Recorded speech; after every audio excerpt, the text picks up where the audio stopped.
Добре съм, сестро. Майко, спри. Остави това. Имам нещо да ти кажа. Сине, защо не похарна? Хапни си малко, подкрепи се, нали до вечера ще ходим на възкресение.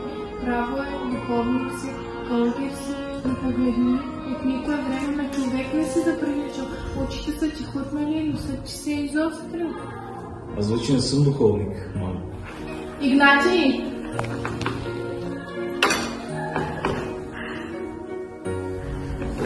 Аз вече не съм дякон Игнатий. Зови ме пак Васил, мамо. Ето, вземи косата ми, скрия в съндъка си, защото аз се отделям от теб. И кога чуеш, че съм загинал, да я извадиш, да се опее и погребе, защото аз ще остана на обяд и непогребан. От утре, Велик ден, аз започвам нов живот. Какво си намислил си? Мамо, мене ме зове народния глас, да се претека на помощ на заробеното ни отечество. Затова вече не мога да изпълнявам длъжността си на духовник. И сега се отказвам от нея. Добър час си ме, нека Бог те пази. Благодаря ме. Аз ще те изпратя.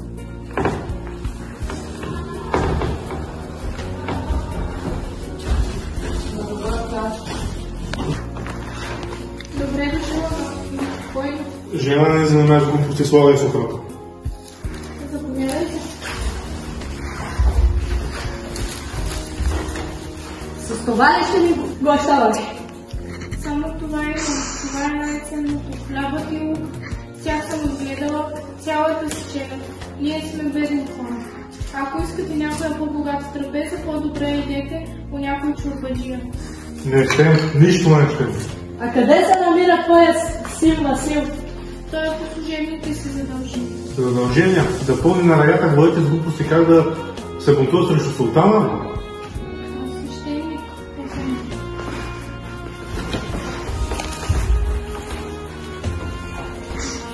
Тръгвай към конака, всичко там ще кажеш. Тръгвай! Махай се! Тъп ти, Васил. Манастира. Той е предан човек пред Бога. С какво се занимава? Монахи. Разбрах, че готви бунт срещу султана. Нищо не знам, Ефенди. Къде се намира? Манастира, Ефенди. Вярно ли, че готви бунт срещу султана? Всичко казах, но нищо повече. Юрке, признай си, ако ти е мил живота. Лъжеш, казвай истината. Нищо не знам. Не знаеш, така ли?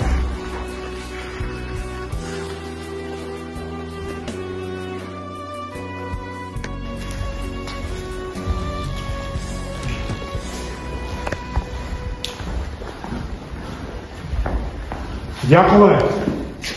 Идвай! Никъде няма да хода. Манете го! Слете ме. Ще бъдеш съден за делата си.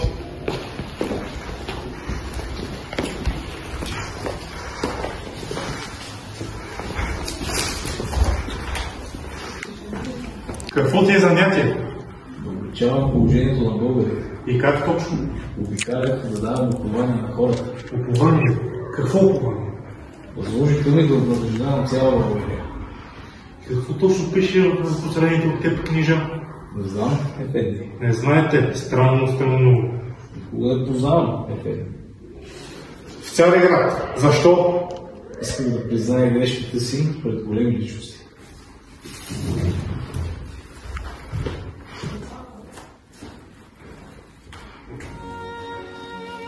Обещал съм се на отечеството си жертва за освобождението му. Мен ще ме обесят, то се знае.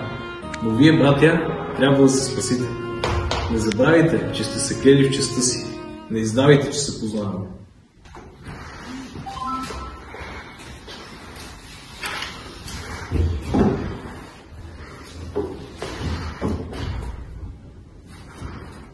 Кого познаваш? Кога не познавате? Но ти призна, че се писали писма. Да, Тогава как? Нищо не разбирам. но на кога не знаех. Как така? Комитетските хора нямат имена, а всеки си има номер. Кой познаваш Пловдив? Признай си. Пловдив има един лекар, изпратих му писмо, Какво писмо? но той не го прие. Абе, човек, не те питам за уния, които не са приели, за тези, които са приели, техните имена. Не ги познавам. Абе, човек, виж това тефкере, намериха в твоите книжа. Срещам се с много хора, как да ги запомня? Стига, водете го, да бъде обесен.